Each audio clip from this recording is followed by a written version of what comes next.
가정에서 분리 배출한 재활용 쓰레기가 일반 쓰레기와 한꺼번에 수거돼 매립장에 묻히고 있습니다. 재활용 정책을 어기는 불법 현장을 오늘부터 연속 고발합니다. 전남의 한 초등학교에서 3학년 담임교사가 학생을 폭행했다는 의혹이 제기돼 경찰과 교육청이 조사에 나섰습니다. 5.18 역사 왜곡 처벌법 제정이 이번에도 유야무야 될 우려가 높습니다. 패스트트랙에 포함하라는 요구는 거세지만 여당인 민주당마저 미지근한 반응입니다. 근로정신대 시민모임이 일제 강제동원 피해자를 추가로 찾아 집단소송을 제기하기로 했습니다. 여러분 안녕하십니까? 광주 MBC 뉴스데스크입니다. 가정에서 기껏 분리해서 내놓은 재활용 쓰레기들이 일반 쓰레기와 함께 땅속에 묻히고 있습니다. 일부 청소차들이 수거 과정에서 쓰레기를 섞어서 버리기 때문입니다. 자원 낭비와 매립 비용 증가 등 사회적 손실을 발생시키고 시민들의 노력마저 물거품으로 만드는 현장을 남궁욱 기자가 고발합니다. 날이 밝지 않은 새벽, 광주 동구의 한 주택가입니다. 환경미화원들이 골목에 쌓인 종량제 쓰레기 봉투를 들어 청소차에 싣습니다. 그런데 자세히 보니 종량제 봉투뿐 아니라 스티로폼과 페트병과 같은 재활용 쓰레기까지 모두 한 청소차에 싣고 있습니다. 다 돌려버리잖아요. 저 하얀 봉지를 보세요. 수채품 뭐야 다 돌려버리잖아요. 이 환경업체 소속의 다른 청소차들도 재활용 쓰레기와 일반 쓰레기를 구분 없이 수거하는 것은 마찬가지입니다. 어느 주민이 페트병만 모아 쌓아둔 것도 종량제 쓰레기 봉투와 함께 섞여 실립니다.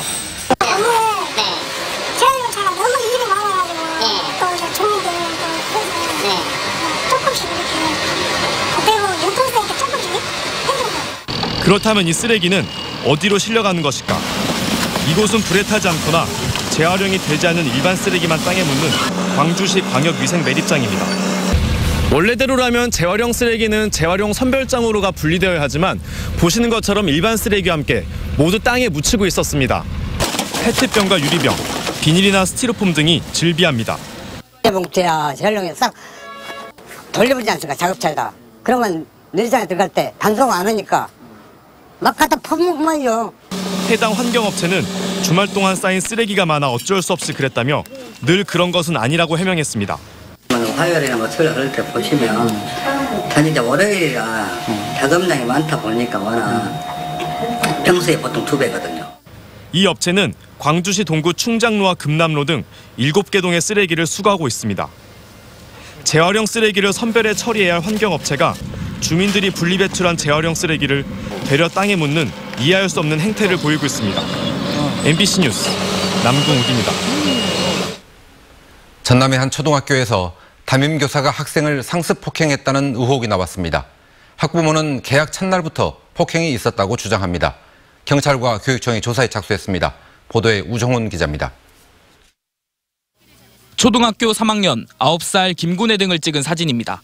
퍼런 멍자국이 선명합니다. 지난주 12일 아이를 목욕시키다 상처를 발견한 부모는 체벌이라고 해도 인정하기 힘든 등 부위에 난 상처에 화가 났습니다. 아이에게 물어보니 맞은 경위도 이해되지 않았습니다. 그림 그리기 수업을 하다 색칠 속도가 나지 않자 교사가 김군의 머리를 때리고 귀를 잡아당긴 다음 엎드리게 해서 때렸다는 겁니다. 엎드려뻗치를 하라고 그랬는데 아이가 안 한다는 이유로 발로 한번 걷어차고 또 거기서 이제 등을 이제 5번인가를 연속으로 엄청 세게 때렸다는 것을 강조를 하더라고. 학부모는 담임교사의 폭행이 이번뿐만이 아니라고 주장합니다. 불과 개학한 지 열흘도 안 되는 시간 동안 여러 차례 가혹행위를 당했고 심지어 개학 첫날부터 폭행이 시작됐다고 주장하고 있습니다. 개학을 하고 나서 이제 선생님 반편성이 됐을 거 아니에요. 그때 이제 집에 와가지고 저한테 이제 그러더라고. 엄마 선생님이 나 때려 그러더라고. 그래서 해당 교사는 아이를 엎드리게 한 채로 등을 두드린 것은 맞다며 신체적 접촉 사실은 인정했습니다. 그러나 다른 반 친구들에게 일종의 놀이를 시범 삼아 보이기 위해 한 행동이었다며 때린 것은 아니라고 주장했습니다. 교육적으로 인디언밥 시범을 실시하는 과정에서 한민이가 엎드렸다가 이제 인디언밥하는 순간 장난을 치며 도망가는 과정에서 책상에 부딪혀서 이런 가운데 학교 측의 대처도 논란입니다. 학교는 폭행 논란을 알고도 아무런 조치를 하지 않다가 언론의 취재가 시작되자 그제서야 도교육청에 이 사실을 보고했습니다. 부모님께서도 충분히 이해하시고 이렇게 또 담임선생님하고 원만하게 의사 교환이 된 걸로 생각을 하고 그랬는데 금요일 날 갑자기 이제 기자분들이 들이닥쳐서 이렇게 하니까 저희들은 깜짝 놀랐어요. 도교육청은 진상조사에 들어갔고 경찰도 수사에 들어갔습니다. 학교는 교육청 아동보호기관과 협의해 피해 아동이 있었던 학급 학생 20여 명을 대상으로 교사의 폭행이나 가혹행위 등이 있었는지 전수조사할 계획입니다. 한편 교사와 격리된 상태로 집에서 머물고 있는 김군은 심리적으로 불안한 상태를 보이고 있는 것으로 알려졌습니다. MBC 뉴스 우종훈입니다. 5.18 역사 왜곡 처벌법의 국회 통과 여부가 불투명합니다. 민주평화당이 패스트트랙에 포함시키지 않으면 선거제도 개혁에 동참하지 않겠다고 배수진을 쳤지만 민주당과 바른미래당이 그다지 적극적이지 않습니다. 보도에 정용욱 기자입니다. 국회 비교섭단체 연설에서 민주평화당은 이번 3월 국회에서 5.18과 관련된 3가지 사안을 처리하자고 제안했습니다. 5.18 망언 의원 제명과 진상규명위원회 출범, 역사왜곡 처벌법 처리가 그겁니다. 미래 세대들에게 제대로 된 역사를 물려주기 위해서라도 엄중한 징계가 차제에 이루어져야 합니다.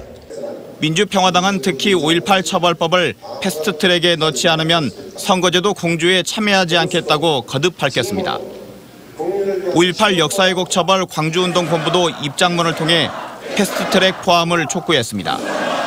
5.18 처벌법을 정치적 거래의 수단으로 이용하지 말고 3월 국회 안에 신속히 처리하라고 여야에 호소했습니다. 이에 대해 정의당은 동조하는 분위기지만 민주당과 바른미래당은 온도차가 있다는 게 5월 단체들의 평가입니다. 바른미래당은 5.18 처벌법을 패스트트랙과는 별도로 논의하자는 입장이고 공수처법과 검경수사권 조정에 관심이 더 많은 민주당은 원론적인 동의 수준에 머물고 있다는 겁니다. 민주당이 적극적으로 노력하지 않으면 이 역시 처리하기가 어렵다고 봅니다. 그래서 훨씬 더 적극적이고 훨씬 더 집중력 있게 지금 노력을 기울여야 될 때다 이렇게 주문하고 싶습니다. 자유한국당 의원들의 망언으로 또 한 번 기회를 맞았던 역사왜곡 처벌법 제정은 다른 정치적 이슈들에 밀리면서 이번에도 말잔치로 끝나는 게 아니냐는 우려가 커지고 있습니다. MBC 뉴스 정용욱입니다.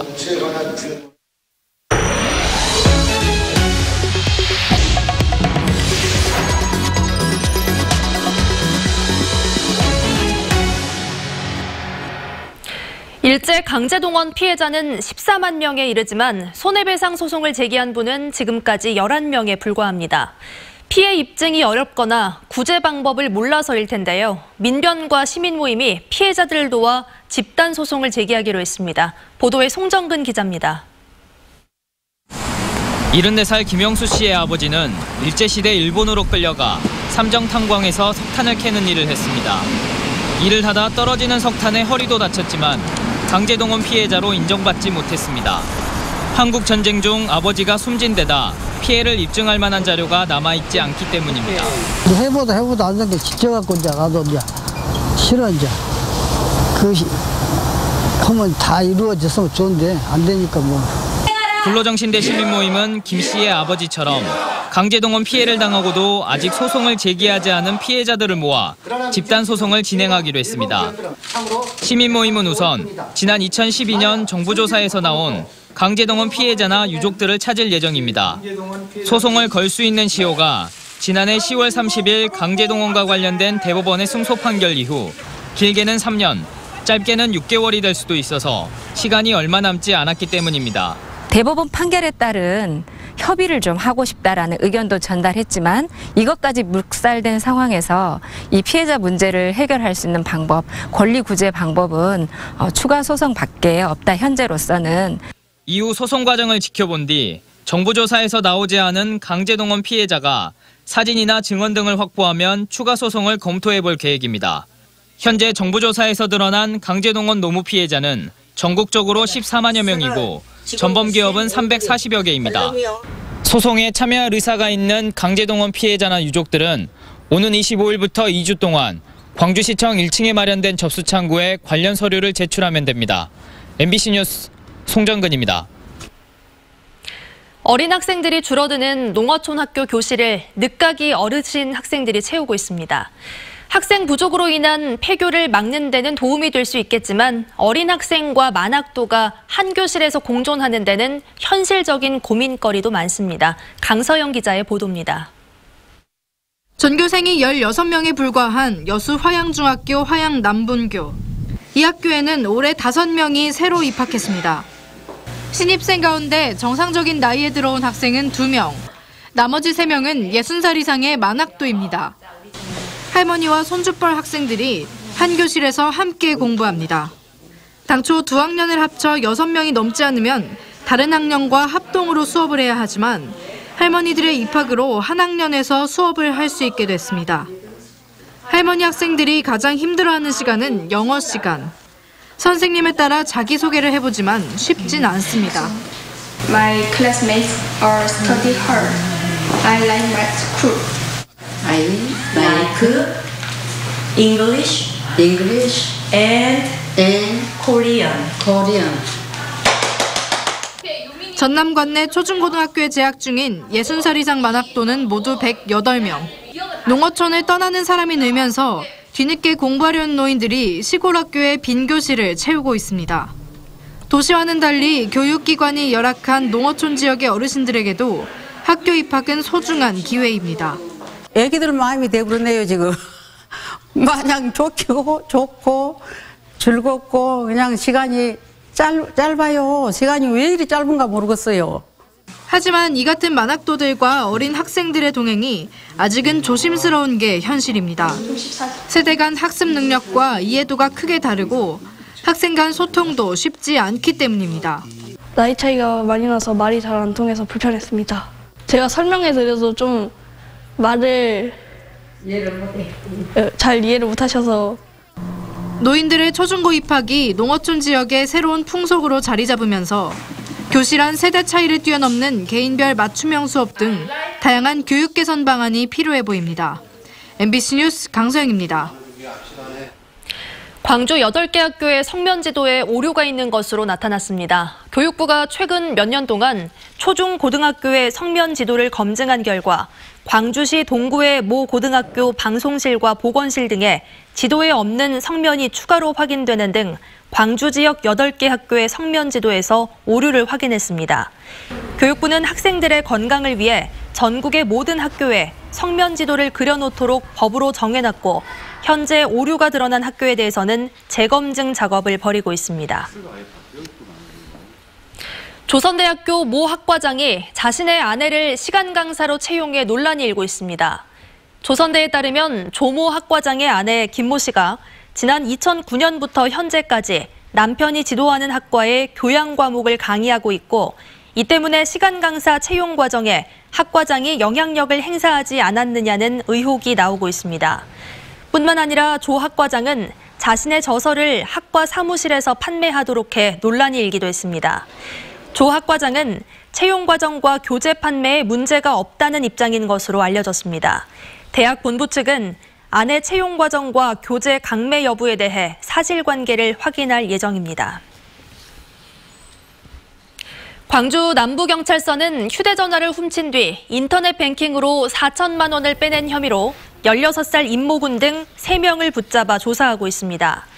임군 등은 지난달 8일 새벽 3시쯤 광주시 남구 봉선동의 한 찜질방에서 63살 A씨 소유의 휴대전화를 훔친 뒤 저장돼 있는 계좌 4개에서 총 4천만 원을 자신에게 이체해서 쓴 혐의를 받고 있습니다. 경찰 조사 결과 임군 등은 훔친 휴대전화 메모장에 있는 공인인증서와 통장 비밀번호 등을 이용해 범행을 저지른 것으로 드러났습니다. 광주시가 2020년 공원 일몰제가 적용되는 도시공원 25곳 가운데 민간공원으로 추진하는 10곳을 제외한 15개 공원에 대해 2023년까지 2,080억 원을 투입해 토지 매수나 공원시설 조성에 나섭니다. 광주시는 재정이 투입되는 15개 공원 가운데 효용성이 떨어지는 공원 한 곳은 지정을 해제하기로 했고 나머지 14개 공원의 경우 면적을 당초 계획의 3분의 2가량으로 조정해 공원 조성을 추진합니다. 시민단체 참여자치 21이 광주 환경공단 이사장으로 내정된 김강열 내정자가 시민의 상식적인 기준을 충족하지 못한다고 비판하고 나섰습니다. 참여자치 21은 김 내정자가 무보수직인 시민생활환경회의 이사장을 맡으며 1억 원에 달하는 보수를 받는 등 의혹이 인사청문회 과정에서 해명되지 못했다며 시의회가 책임을 회피하지 말고 부적격을 결정하라고 촉구했습니다. 또 이용섭 시장이 공공기관장 등의 선거 캠프 인사를 잇따라 채용하고 있어 이를 개선해야 한다고 지적했습니다. 광주시가 시민이 직접 제안하고 토론하며 정책을 만들어가는 온라인 민주주의 플랫폼을 도입합니다. 광주시는 시민들이 참여해 아이디어를 제안하고 다른 시민들과 직접 토론하며 정책을 만들어갈 수 있는 플랫폼 바로소통 광주를 내일부터 개통한다고 밝혔습니다. 시민이 이 플랫폼을 통해 정책을 제안해 공감수가 30일 동안 100명이 되면 토론을 하고 온라인 토론에 참여한 시민 수가 30일 동안 1000명 이상이 되면 광주시 시민권익위 등에서 정책을 검토하고 실제로 실행하게 됩니다. 5.18 기념재단이 5.18의 진상을 알리기 위해 잇따라 책을 출간했습니다. 5.18 재단이 청소년 교육도서형으로 출간한 5월 18일 맑음은 열흘간의 항쟁 기록을 청소년들의 눈높이로 설명하고 있고 프랑스와 아르헨티나 등의 항쟁의 역사도 소개하고 있습니다.